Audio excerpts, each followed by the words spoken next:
Hi berries, gusto ko lang i-share sa inyo na yung bagong skincare na ginagamit ko is itong Revita C. So na-tense ako kasi ang dami kong nakikita kasi oh my gosh, nabuksan yung isang pa.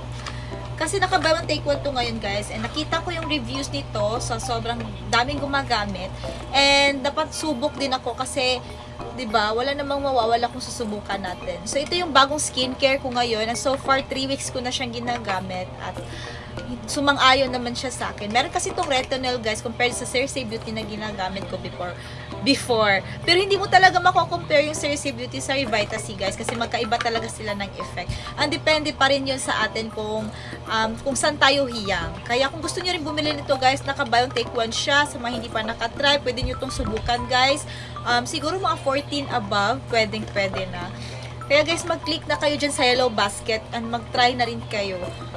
Kahit naman siguro mag-Cersei Beauty din kayo guys kasi recommended ko rin yun na skincare. Bye!